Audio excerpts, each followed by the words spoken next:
Imagine getting stranded on a deserted island where there isn't another human being for miles around, and the only person with you is the classmate you can't stand the most. That's exactly what happens in today's story, where a school trip turns into a deadly game of survival for two students. The story begins with Emma. Emma is the school's popular girl, whom everyone likes. She excels in studies, is beautiful, and is the life of the party among her friends. On the other hand, there's Dean. Dean couldn't care less about the world around him. He's an extremely lazy gamer who doesn't worry about waking up early or taking exams. The moment he finishes brushing his teeth, he reaches straight for his video game controller. The twist comes when their teacher, Mr. Christian Saint, announces in class that the entire batch is going on a trip to Trinidad Island. Right in the middle of the announcement, Emma arrives late to class, and Dean, who is walking in behind her, accidentally bumps into her. Dean casually says, "Sorry, Your Highness." Emma's best friend, Lizzie, believes Dean is just living off his father's money. Meanwhile, Lizzie is completely focused on Stephen, the school's most handsome and studious boy. She hopes that during this one-week trip, Emma and Stephen will somehow end up together.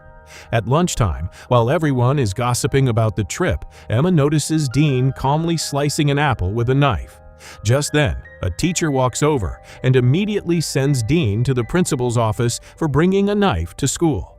The next day, Emma happily packs for the trip, while Dean has absolutely no desire to go. He prefers being alone, but his dad, Jack, scolds him and even pleads with the principal before forcing him onto the bus. As soon as they arrive at Trinidad Island, everyone heads straight to the pool to relax. There, Stephen tries to get close to Emma and even picks her up in his arms.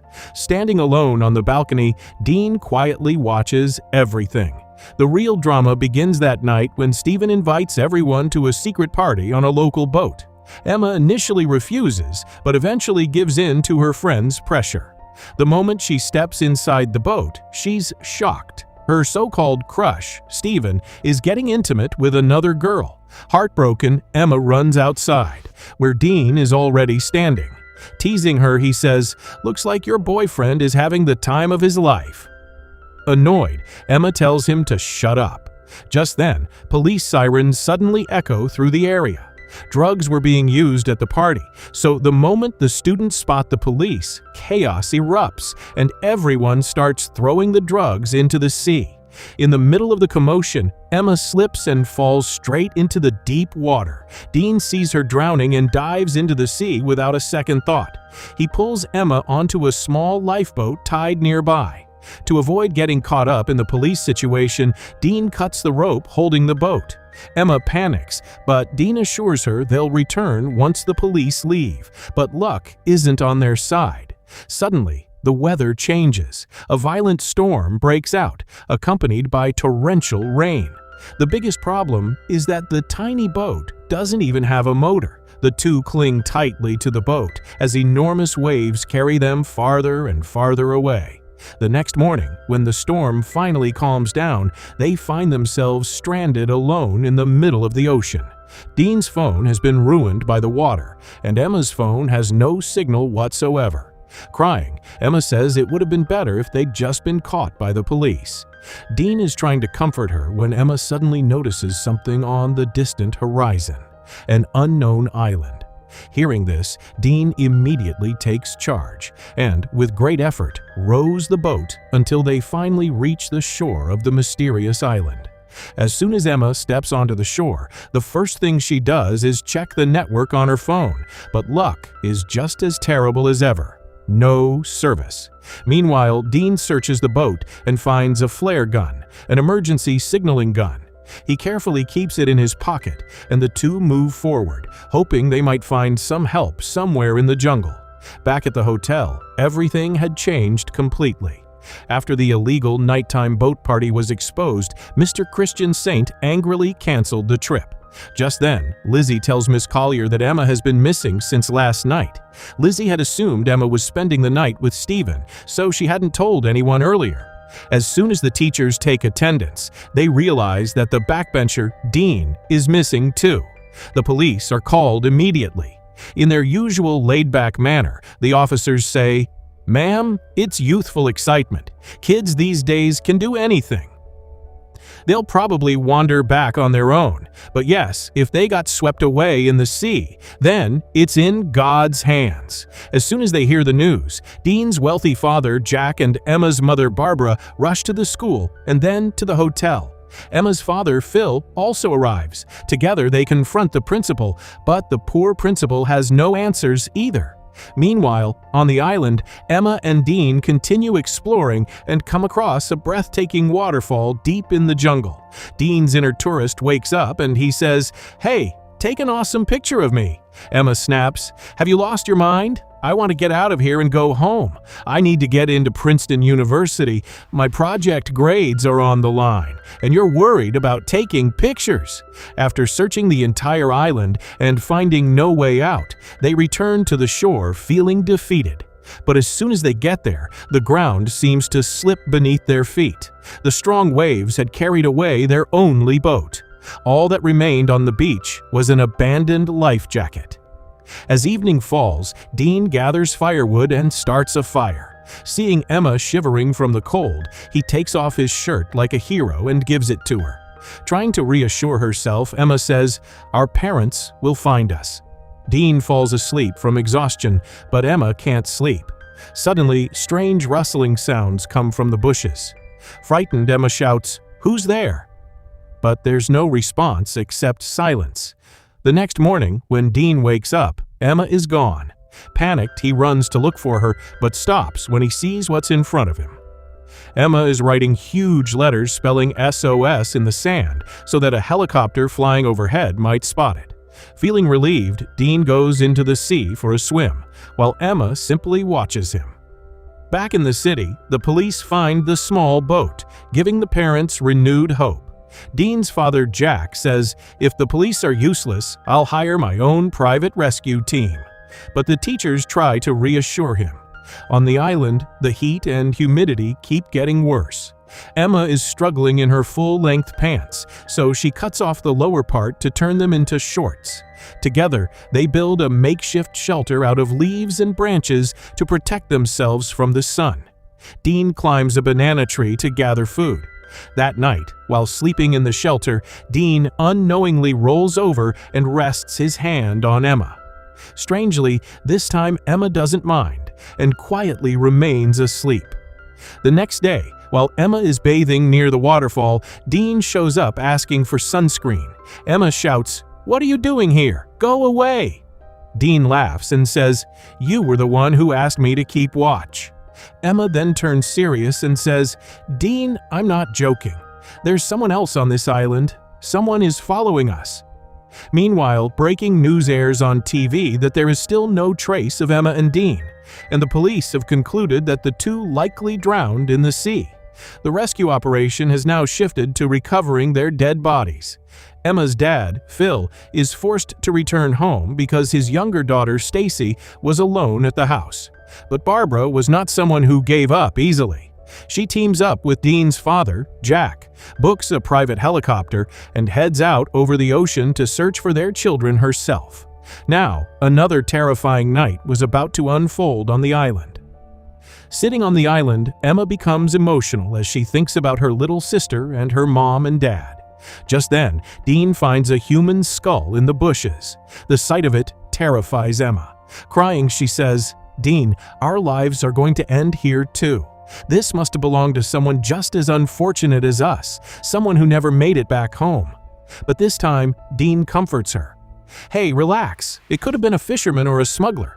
Our families are looking for us. They'll find us. We just can't lose hope." Dean's words touch Emma deeply. Their eyes meet, and Dean leans in to kiss her. It was Emma's first kiss, and she loses herself in the moment. As night falls, the sound of ocean waves fills the air, and the two of them are alone in the hut. Before long, all the distance between Dean and Emma disappears, and they become intimate for the first time. For Emma, it is an entirely new and magical experience. The next morning, when Emma wakes up, Dean is gone. Panicked, she runs into the jungle. There she finds him digging a grave with great care so he can respectfully bury the unknown person's skull. Just then, Emma slips and injures her knee. Dean immediately rushes over and begins cleaning her wound. Then the weather changes and heavy rain starts pouring down. Dean begins playing in the rain like a child, laughing and enjoying himself. Seeing him so happy makes Emma smile. They dance together in the rain, and Dean gently places a wildflower in Emma's hair. By now, Emma has also fallen in love with Dean. She moves close to him again and says, "I want to relive that moment with you." And once again, they lose themselves in each other amid the rain. Meanwhile, not just a week, but an entire month has passed for the outside world. News channels officially announce that the search for Emma and Dean has been called off because, according to the police, there is no longer any chance that they are alive. But Emma's friends and her mother, Barbara, refuse to believe it. Jack and Barbara begin walking the streets with posters, searching for any clue. But when they find nothing, an exhausted Jack says, "Barbara, we've done everything we could. Maybe it's time to go home." Barbara is devastated. Back on the island, weeks pass. Emma and Dean have now grown accustomed to their natural surroundings. Whenever they feel like it, they swim in the sea, enjoy the sunshine, and whenever they want, they become intimate. One day, laughing, Emma asks Dean, "So, what was your first experience like? And who was she?" Dean replies, "There was a senior girl at school who was my friend. It happened with her the first time." Then, smiling, he asks, "And how was it for you with me?" Blushing, Emma says, "It was really nice, but sand ended up in all the wrong places because of it. By the way, I feel like getting physical one more time," and the two of them begin again. One day, while they are searching the jungle for fruit, the sound of an airplane suddenly echoes overhead. Both of them run frantically toward an open area. Dean quickly searches Emma's bag for the flare gun so they can signal the plane, but the gun is gone. The plane disappears before their eyes. Emma begins to suspect that there is a third presence on the island stealing their belongings. Unable to get help, they begin to lose hope. Sitting in the hut, they decide to give up on ever going home and instead spend the rest of their lives there as husband and wife. Just then, Emma suddenly feels nauseous. Dean asks in surprise, "Are you pregnant?" Brushing it off, Emma replies, "Oh no, it's probably just acidity." As they lie there, their missing belongings suddenly start falling from above. Looking up, they discover that it isn't another person at all, but a clever monkey that has been stealing their things, and it is holding the very same flare gun. Emma comes up with an idea and shows the monkey a banana. Tempted by it, the monkey throws the flare gun down. One day, while the two of them are catching fish in the sea, they hear the sound of a helicopter. Without wasting a second, they run. Emma loads the flare gun and fires a flare into the sky.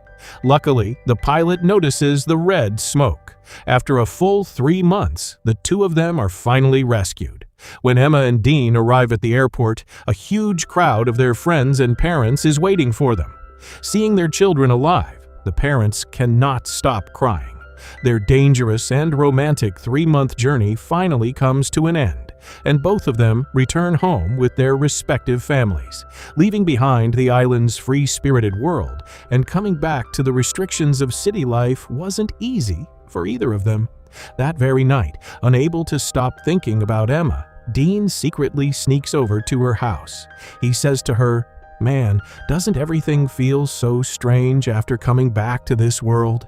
Carried away by his emotions, Dean leans in to kiss Emma, but she suddenly steps back. Nervously, she says, "Dean, please, Mom and Dad could come in at any moment." She also tells him that to celebrate their safe return, a big party is being held at her house tomorrow, and Dean has to come. The next day, Emma's house is filled with guests and friends. Emma's parents become emotional as they thank everyone for helping bring their children home safely. Amid all the hustle and bustle, Dean, as always, is standing alone in a corner. Emma's younger sister, Stacy, walks up to him and asks, "Why are you standing here all by yourself?" Dean replies bluntly, "I don't really like mingling with people." Just then, Dean catches sight of Emma. With only his eyes, he signals for her to come outside with him, but out of fear of what people might think, Emma completely ignores him. Dean is heartbroken and quietly leaves the party without telling anyone. A few days later, when Emma realizes her mistake, she calls Dean. But Dean, holding on to his self-respect, doesn't answer her call.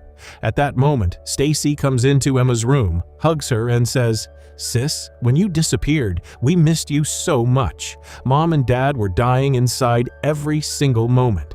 We thought we had lost you forever, but today, we're all so happy."